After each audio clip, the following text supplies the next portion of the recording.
दोस्तों ऐसा माना जाता है या कहा भी जाता है कि जब किसी की मौत हो जाती है तब उसकी आत्मा जब उसके शरीर को छोड़ती है तो उस आत्मा को यकीन नहीं होता कि वो मर चुकी है या मर चुका है। वो आत्मा कभी भी अपने शरीर को छोड़ना नहीं चाहती, इसलिए मरने के बाद भी वो अपने शरीर में घुसने की पूरी कोशिश करती है, लेकिन कभी भी अपने शरीर में नहीं घुस पाती।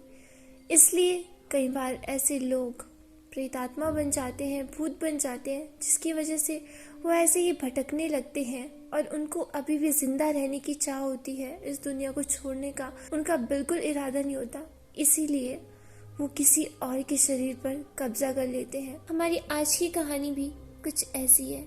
नमस्कार दोस्तों, स्वागत है आप सभी का एक और सच्ची भूतिया कहानी के साथ।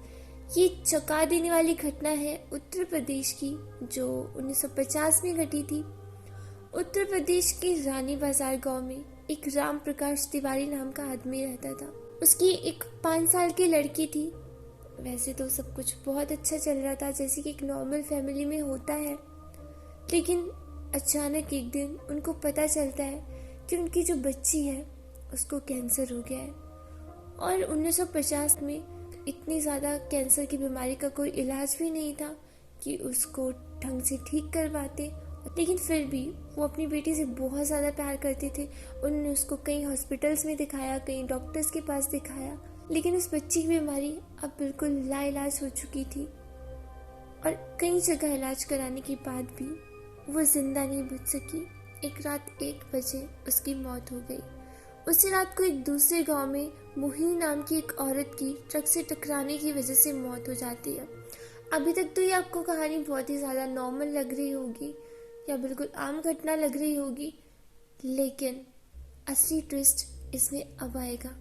उस औरत की मौत के बाद उसके परिवार वाले लोगों ने उस औरत का दाह संस्कार कर दिया, और दूसरी तरफ जब रानी बाजार में उस मृत लड़की को दफन करने के लिए ले जा रहे थे, तब अचानक से रास्ते में उसके शरीर में कुछ हलचल हुई और वो एकदम से खड़ी हो गई। लोग ये देखकर डर गए कि एक मुर्दा अचानक से खड़ा हो गया, और वहां से आधे लोग तो भाग भी गए थे। लेकिन बाद में उस लड़की को जिंदा देखकर उसके परिवार वाले लोग बहुत ज़्यादा खुश हो गए। उसके परिवार वाले तो बहुत ज़्यादा खुश हो ही गए थे, लेकिन उनको ये पता नहीं था कि उस लड़की का शरीर अब उसकी आत्मा के कब्जे में नहीं है, बल्कि उस लड़की के शरीर को किसी और ही आत्मा ने जकड़ लिया है। उस 5 साल की लड़की के अंदर मोहिनी की आत्मा घुस चुकी थी। जी हाँ, जिस औरत की ट्रक से टकराने की वजह से मौत हो चुकी थी, उसी औरत की आत्मा अब उस 5 साल की लड़की के शरीर के अंदर घुस चुकी थी। अब इसकी वजह क्या थी ये तो हम नहीं जानते। ऐसे ही धीरे धीरे टाइम बीतता गया और वो अलग जगह पर आकर बहुत ज़्यादा दुखी और परेशान रहने लगी, क्योंकि उसको उसके घर का माहौल नहीं लग रहा था और उसको अपने शरीर और परिवार से इतना ज़्यादा प्यार था कि मरने के बाद भी वो उनको छोड़ नहीं पाई, उनके साथ अपना मोह और प्यार ख़त्म नहीं कर पाई। उसका खाना खाने में भी मन नहीं लगता था, न ही वो आम बच्चों की तरह खेलती थी। तो उसके घर वाले भी थोड़ा सा परेशान रहने लगे, लेकिन उनको लगा कि इतनी बड़ी बीमारी से ये उभर कर आई है तो शायद टाइम के साथ साथ धीरे धीरे ही ठीक भी हो जाएगी। वो लड़की कभी भी खुद से खाना नहीं खाती थी, लेकिन उसकी माँ जब उसे अपने हाथों से खाना खिलाती थी तब वो लड़की खाना खा लेती थी। एक दिन वो लड़की अपनी माँ के साथ उसके मामा जी के घर जा रही थी, और रास्ते में अचानक वो उस जगह पर आई जहाँ पर मोहिनी की ट्रक से मौत हो गई थी। उस बच्ची ने अपनी माँ को इशारा करके बताया कि रास्ता उसके गांव की तरफ जाता है। अक्सर जब बच्चे ऐसी बातें करते हैं अपने पेरेंट्स से या किसी से भी, कोई भी उनकी बातों पर गौर नहीं करता और सोचते कि बच्चे कुछ भी बोलते हैं तो जाने दो। ऐसे ही उस बच्ची की माँ ने भी किया, लेकिन उसकी माँ ने उसकी बातों को अनसुना कर दिया। उसके बाद वो दोनों उस बच्ची के मामा जी के घर पे पहुंचते हैं। उसके मामा जी के घर के पास मोहिनी के गांव की एक औरत सिमरन किसी काम से आई हुई थी।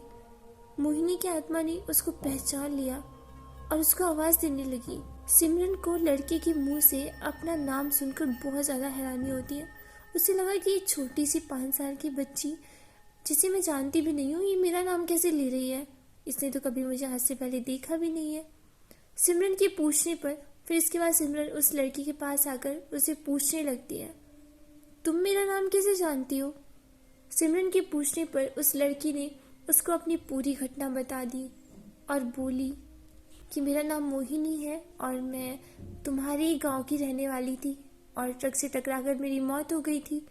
और उसने इसके आगे जो बताया वो सच में बहुत ज़्यादा दिल दहला देने वाला था। वो बच्ची बोली कि मेरी मौत से पहले ही मेरे घर वालों ने मुझे जला दिया और इस बच्ची का खाली शरीर देखकर मैं इसमें रहने लगी। जब सिमरन ने ये बात सुनी तो उसने अपने सारे गांव वाले लोगों को ये बात बता दी और उसका पूरा परिवार मोहिनी से मिलने आ गया। उस लड़की ने उन सबको पहचान लिया, सबके नाम बता दिए। कि उस समय बहुत ही ज़्यादा हैरानी वाली बात थी। अक्सर पुनर्जन्म की किस्सों में ये ऐसी घटना सामने आती है, लेकिन कोई आत्मा किसी दूसरे मृत शरीर में आकर रहने लगे, ये घटना बहुत ही ज़्यादा अविश्वसनीय लगती है। उस लड़की ने अब अपने सारे परिवार वालों को, गांव वालों को, जिन जिनको वो जानती थी, सबको पहचान लिया था। उसके बाद वो अपने पूरे परिवार के साथ अपने गांव चली गई, क्योंकि उस बच्ची के जो परिवार वाले थे उनके साथ उसका मन नहीं लगता था। बिल्कुल नया माहौल था और अपने घर वालों से बहुत ज़्यादा प्यार करती थी, इसलिए उसने डिसाइड किया कि वो अब अपने घर वालों के साथ ही रहेगी और उसने वापस रानी बाजार आने के लिए मना कर दिया। लेकिन लोगों के समझाने पर और उस बच्ची के परिवार वालों के समझाने पर वो थोड़ा सा इमोशनल भी हो गए थे, इसलिए वो दोनों परिवारों के साथ रहने के लिए तैयार हो जाती है। इस कहानी से पता चलता है कि कभी किसी की अधूरी इच्छा पूरी ना हुई हो तो उसकी आत्मा किसी और के शरीर में भी जा सकती है। आत्मा का शरीर से प्यार ही इतना ज़्यादा होता है कि वो मरने के बाद इस चीज़ को एक्सेप्ट नहीं कर पाती कि वो मर चुकी है। और कुछ लोगों का ये प्यार इतना ज़्यादा बढ़ चुका होता है कि फिर मोहिनी जैसी कहानियाँ या किस्से हम लोगों के सामने आते हैं।